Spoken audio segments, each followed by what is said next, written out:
All right, picture this with me for a second. Forget the bullets, forget the shells. For millions of soldiers in World War II, the most relentless, soul-crushing enemy wasn't a man with a rifle. It was water. A constant, freezing invasion that turned their foxholes, their only sliver of shelter, into muddy, premature graves. It was a battle fought not with rifles, but with shovels and sheer desperation. Now, this water was more than an inconvenience. It was a tactical adversary. It stole body heat, leading to frostbite and trench foot, a horrifying condition that could lead to gangrene and amputation. It weakened the walls of their defenses, turning carefully dug fighting positions into collapsing pits of mud, and it broke their morale with a slow, seeping misery that no amount of training could prepare them for. The psychological toll of living in constant dampness, surrounded by the smell of mud and decay, was immense, contributing to the condition known as shell shock. Yet somehow, these ordinary people didn't just survive, they adapted. They had no modern pumps, no advanced drainage systems. What did they have?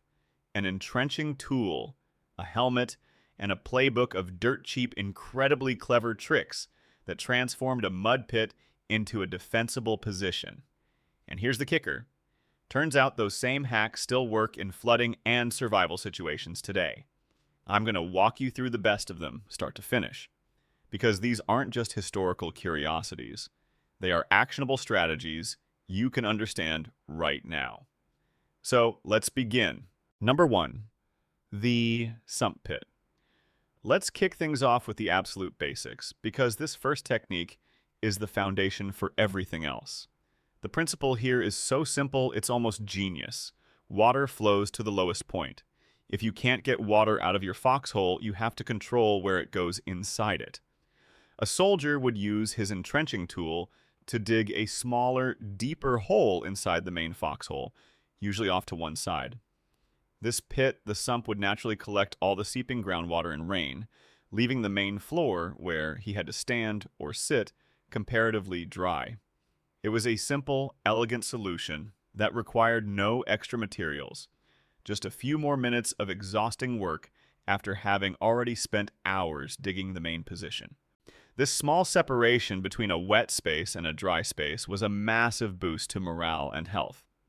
It meant your feet weren't constantly submerged, staving off the initial stages of trench foot.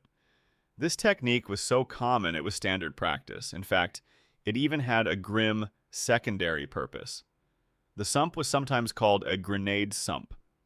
In a moment of sheer terror, if a grenade landed in your hole, the sump was your only prayer, a place to kick the explosive to contain some of the blast and shrapnel. The deeper pit would help channel the force of the explosion vertically, reducing the deadly horizontal spray of fragments. It was a multi-purpose feature born of pure battlefield pragmatism, but its main job was always the water.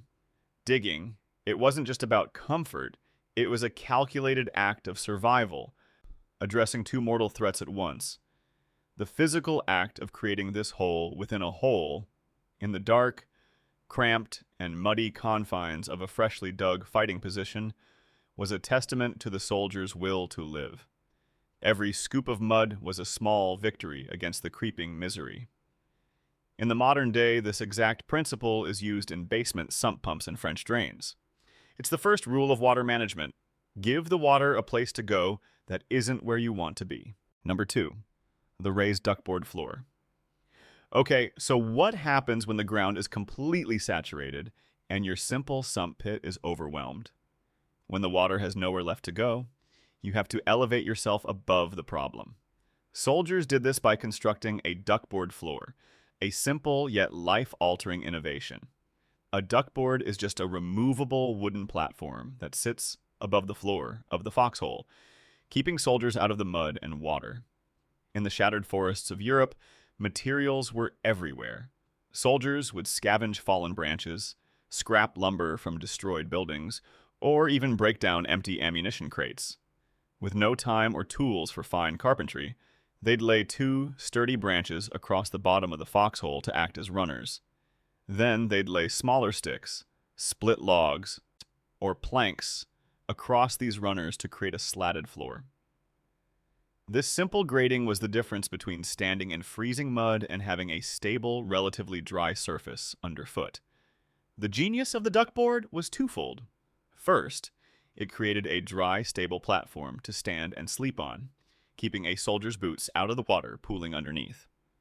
The entire floor of the foxhole effectively became one large sump, while the soldier remained dry above it. This was a crucial defense against trench foot, a painful condition caused by prolonged exposure to cold, wet conditions that plagued armies. Second, duckboards were typically built in sections, making them removable. This modular design meant they could be lifted out to clean the accumulated mud and debris from underneath, or to deepen the drainage channels, ice. This wasn't a feature for a hasty position dug under fire. This was for a foxhole that was going to be home for days or weeks, where insidious non-combat threats like disease and exposure were just as dangerous as the enemy. The duckboard represented a soldier's effort to impose order on chaos, transforming his muddy hole into a more habitable and therefore more defensible long-term position. It was a clear signal that a unit was digging in and preparing to hold their ground, investing precious energy to ensure their fighting strength wasn't slowly eroded by the elements. Number 3. The perimeter diversion ditch. While the first two methods manage water inside the foxhole, this next one is about stopping it from getting there in the first place. It's proactive, not reactive, a mark of an experienced soldier who thinks ahead. This is the perimeter diversion ditch. Using his E-tool, a soldier would dig a shallow trench, maybe 6 inches wide and deep, around the upper lip of his foxhole, especially on the uphill side. It's essentially a tiny moat designed not to stop men, but to redirect water. As rainwater flows across the ground surface, it hits this ditch and is channeled around the foxhole opening instead of pouring straight in like a waterfall.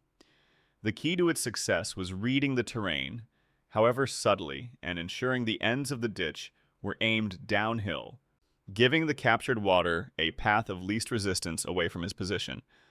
A few degrees of slope was all it took to make the difference between a dry hole and a flooded one.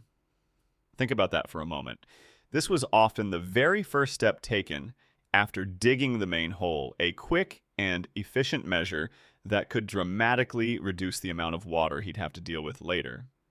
The effort invested in these few extra minutes of digging would pay for itself tenfold during the first rainstorm. The dirt, or spoil, excavated from the ditch wasn't wasted either. It would be used to build up a small berm or lip on the edge of the ditch closest to the foxhole, adding an extra barrier to prevent overflow and increasing the channel's capacity.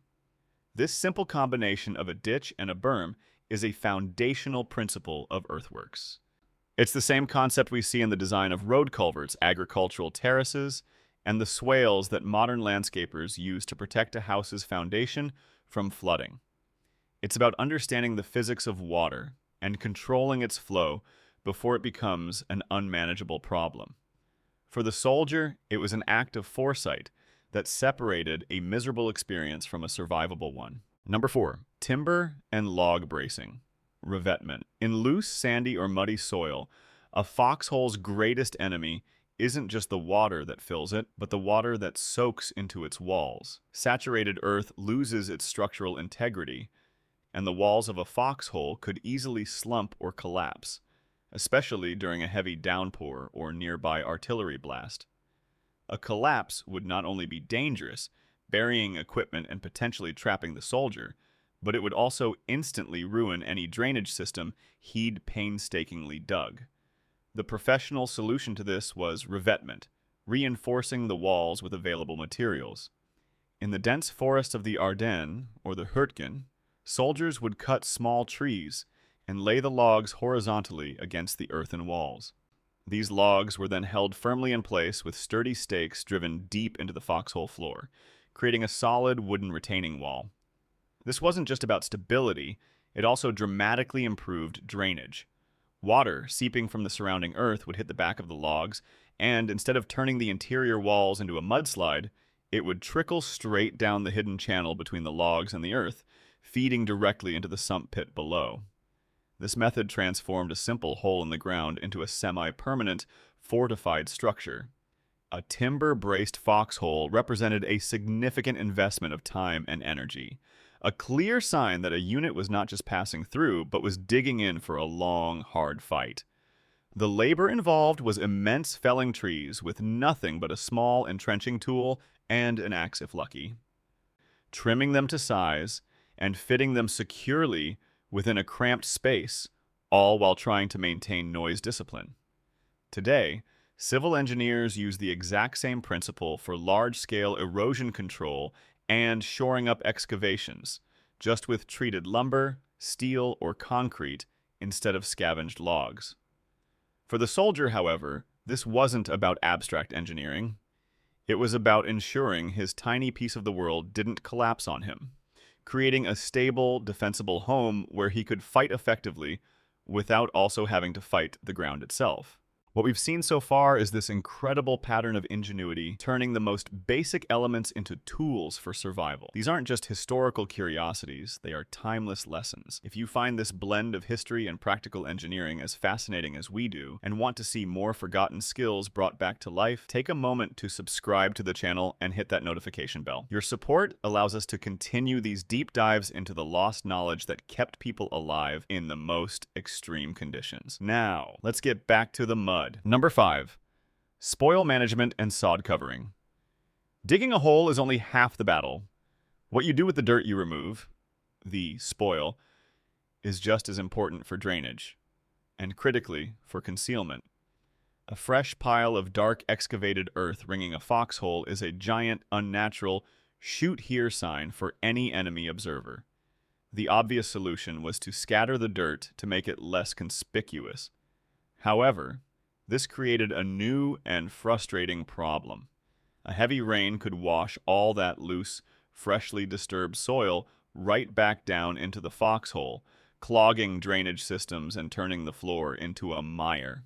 It was a cyclical battle of digging and redigging. The truly ingenious solution was to use the environment itself as a natural stabilizer and camouflage.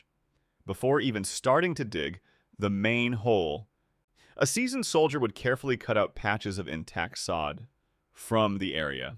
He would use his entrenching tool like a knife, cutting neat squares and setting them aside. After the hole was dug and the spoil was thinly dispersed around the position, he'd place these reserved sod patches over the loose dirt, grass side up. This brilliantly simple act did two things at once with remarkable efficiency. First, it was instant perfect camouflage. The position blended almost seamlessly back into the surrounding landscape, restoring the original color and texture of the ground and hiding the dark scar of fresh digging. Second, the dense root system of the sod held the loose spoil together like a natural erosion control blanket. Rain would hit the grass and much of the water would run off without dislodging the soil underneath, preventing it from being washed back into his hole. This highlights the holistic thinking of an experienced soldier. Concealment, drainage, and fortification are not separate problems. They are all interconnected parts of a single challenge: survival. Every detail, down to what you do with a shovelful of dirt, contributes to the effectiveness and longevity of a defensive position. Number 6. The camouflaged lid and poncho roof. A foxhole is fundamentally a hole open to the sky, which makes it tragically vulnerable to two constant threats: observation from above and rain pouring directly in. To solve both problems with a single action, soldiers created camouflaged lids. This method involved laying sticks and larger branches across the top of the foxhole to create a basic framework.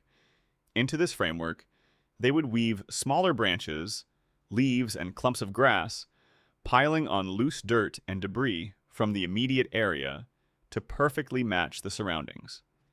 This lid did more than just hide the dark telltale shadow of the foxhole's opening from enemy patrols or aerial reconnaissance. It also acted as a natural, if imperfect, umbrella.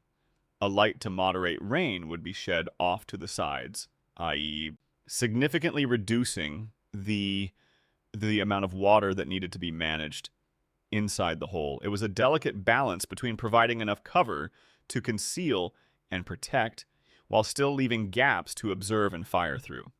An even more effective, though less concealed, method was to use the standard issue poncho. This versatile piece of gear was a soldier's best friend.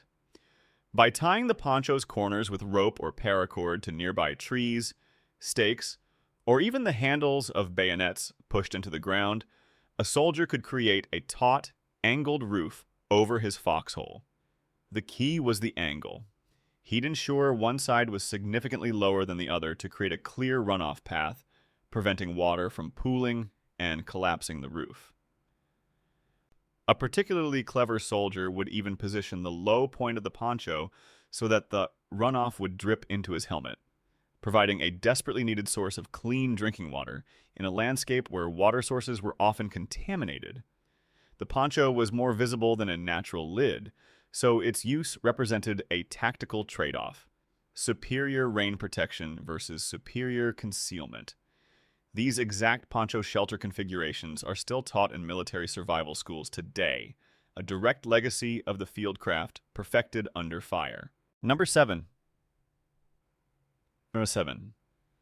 Bailing with cans and helmets. Sometimes, no matter how well you choose your spot or how perfectly you dig your drains, the sheer volume of a relentless downpour overwhelms all your systems. When the water is rising faster than it can seep away, the battle becomes one of furious, exhausting attrition.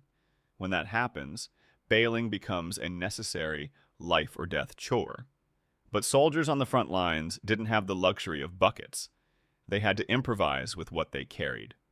The most common tools for this desperate work were an empty K-ration can and the iconic M1 helmet. The small tin can was perfect for methodically scooping water out of a sump pit, keeping the water level just below the duckboards or sleeping area. But even this simple act had a hidden danger.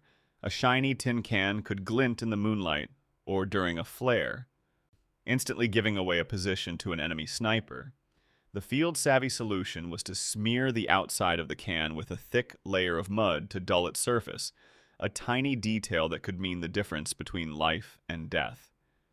For more serious, catastrophic flooding, where the entire foxhole was filling rapidly, the M1 helmet was the tool of choice. This legendary piece of steel was the ultimate multipurpose bowl, used for washing, cooking, digging, and, in these moments, for bailing. A soldier could furiously scoop and fling water out of a rapidly flooding foxhole, fighting to keep his position defensible and his ammunition out of the muck. This method is the final desperate line of defense, a clear sign that all other proactive and passive drainage systems have failed. It represents a raw, physical struggle against the elements, where a soldier's endurance is pitted directly against the storm. The sound of a helmet scraping against the muddy bottom of a foxhole, over and over, was the sound of a man simply refusing to be washed out of his shelter, refusing to give up his tiny island in a sea of mud. Number 8. Slope positioning and strategic site selection. Perhaps the most intelligent and effective drainage method required no extra digging at all. It wasn't a physical technique, but a cognitive one, choosing the right spot in the first place. Veteran NCOs, seasoned by experience, drilled this crucial lesson into their troops.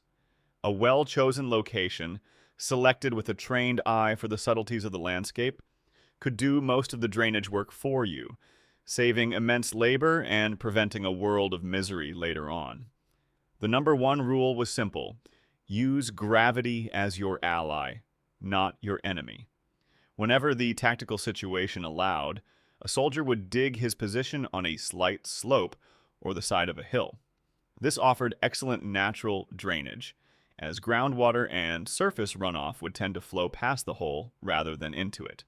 They learned to read the land, looking for almost imperceptible rises in an otherwise flat field, knowing that even a foot of elevation could be the difference between a dry fight and a wet one.